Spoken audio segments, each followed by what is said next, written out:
spooky positions. But either way, it's a question of, you know, is that just players being scared because it's Sparx Maypul, and if you lose, it's like, oh, well, you just lost to Sparx secondary, or if you win, it's like, oh, well, you just beat Sparx secondary. I don't know, but if anyone's not going to be daunted by that, Lucio, a new and up-and-coming Ori, should be able to get past those nerves just fine. Sparx, though, a very solid player. I mean, we've seen him play all sorts of different characters over the years. Crag, Eliana. Yeah, and now I'm not sure that the Sparx Maypul is to be trifled with either. Yeah, definitely not. I mean, regardless of whether or not Sparx has all the punish game down and other things like that, we do know that Sparx's neutral is always going to be incredibly strong. You know, built up that neutral with the Crag, built up the punish game with the Eliana, just barely missing out on that invincible ledge dash though, and with no resources on board, Lucio going to continue this onslaught. Oh, great catch there. Yeah, gonna be able to catch that wall thing. You know, Maypul just slightly too close, and just like that, right off the side, Flame Reverse not gonna be able to connect to Lucio, just looking to continue this lead. Yeah, and you know, we've been talking up Sparx quite a bit, but you know, Lucio just recently got out of ban on the Ori. You know, very solid up and coming player. I think he actually beat me in the Ditto for the one that got him out of ban. Yeah, I was going to say, you definitely had personal experience of how strong of a player Lucio is. Yeah, I mean, Lucio, very solid player, gonna just continue to rack up this damage, just rack up this advantage. Sparx just struggling to find some semblance of control.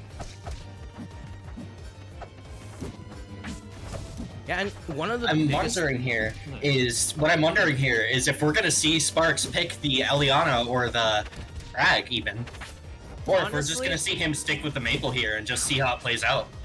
Honestly, knowing Sparx, I think that it's just going to be a full commitment to the Maypul, win or lose, rain or shine, good or bad DI, who knows?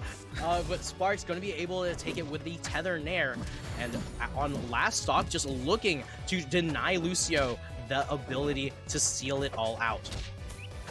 All right, that's one fair. Looking for another, not going to be able to get it though. All right, unfortunate dash up strong, not going to be able to be a paired up strong, but with utilizing the wall cling to get past the F strong, Sparx is, you know, just able to rack up damage, you know, bit by bit, looking for the up air, not going to be able to kill just yet. Yeah, like you said earlier, no matter what character Sparx is playing, you're still playing against Sparx neutral, still managing to make the most of his position here. Oh my God. Almost getting back from that edge guard, but partnered F strong is gonna take it. Yeah, paired F strong going to be able to take it. Sparx not going to be in the position to tech that one, but either way, Oreo, I mean, look at it, that's so much control that Oreo had, while Sparx did have that semblance of control at the beginning. Oreo able to take it up very strong. Why have I been saying Oreo? Goodness.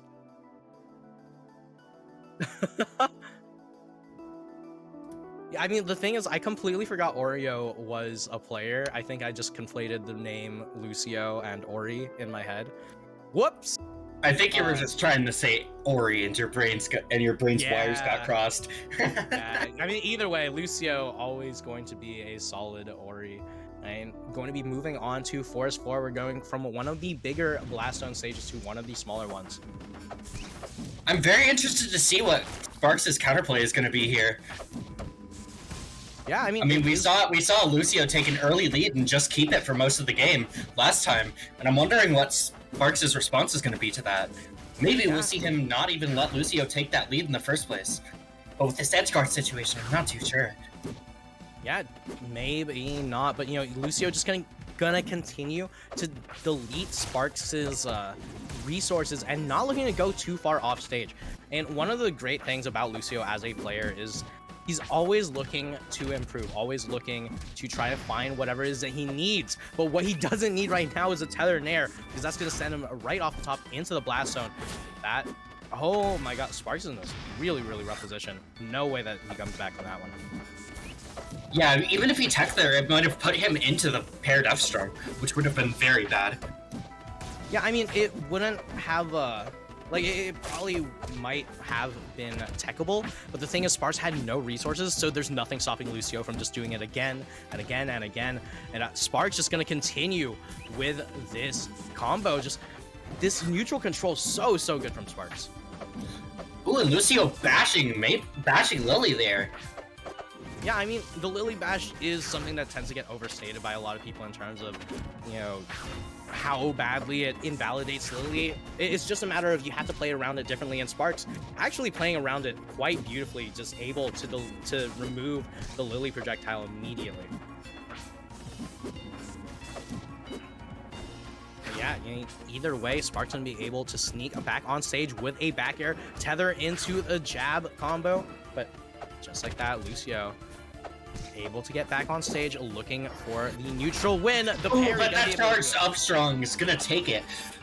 Lucio kill percent here, still looking for extra credit though. We're just gonna see how much he's able to rack up before Sparx can get the kill. Yeah, and just like that, a rough side B, definitely not the position where he wanted it to be, and the tether fair from Sparx gonna be able to even up that stock count. I love Sparx's dance around Lucio's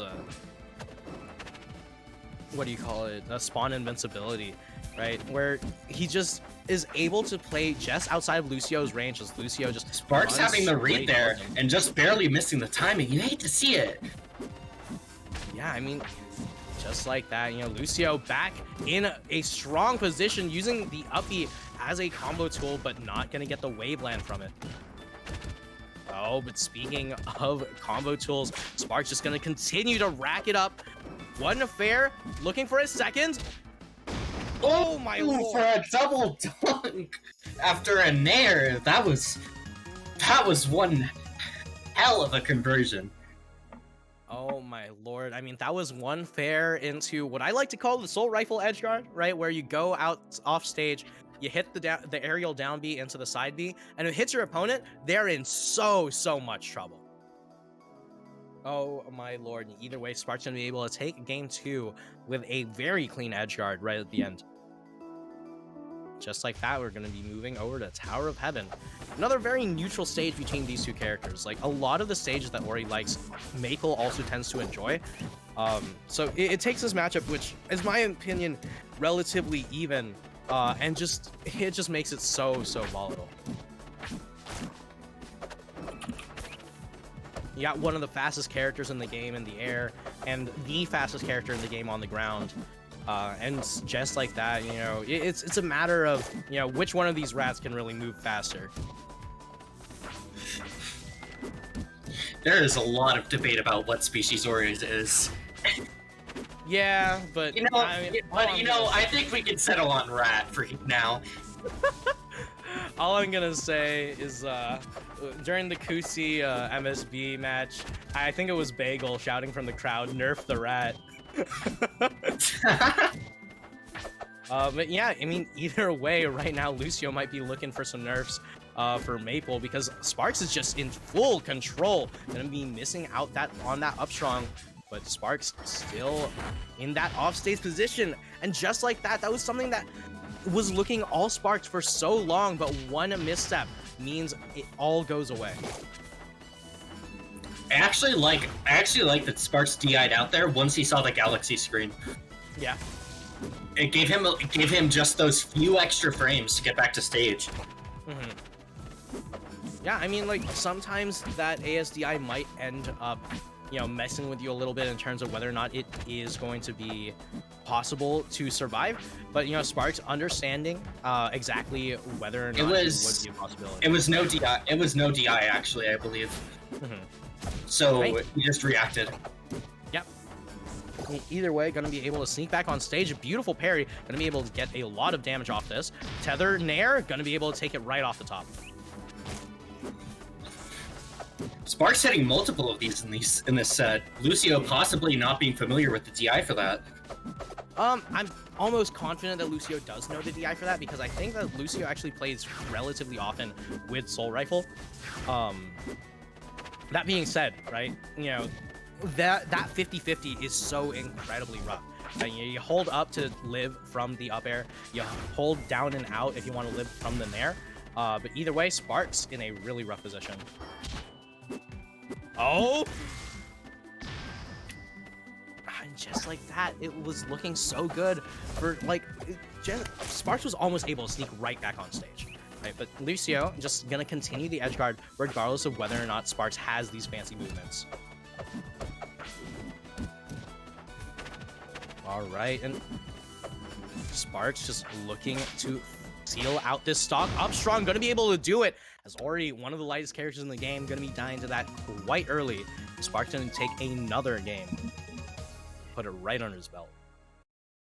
Yeah, Sparx seem to have adapted to Lucio's game plan here, and we're just gonna have to see how it goes into Game 4 on Rock Wall, actually. Oh, baby. Man, I love me some Rock Wall. Sparx gonna be starting off this match with an aerial down B. I'm pretty sure that was a fastball down B and meant to be a lily plant, but, you know, either way, Sparx already starting things off a little bit on the rough side. Oh no, you know, I mean, like, you see those small moments, right, where Sparx is getting those that wrap, but into the immediate missed waveland. But oh, with one fair, another fair. This is a really bad position for Lucio, being at a strong disadvantage here. Any game is winnable, but if you're Lucio and you've lost the past 2 games, you're sweating. Yeah, definitely gonna be sweating a little bit. Not going to be happy with being down, but on a stage like Rockwall, right, you know, Ori can absolutely bring this one back. And Sparx just spacing out beautifully around that F strong, but the parry up strong coming out from Lucio gonna be able to take things right back. And at 29%, you know, Ori very far from lethal right now.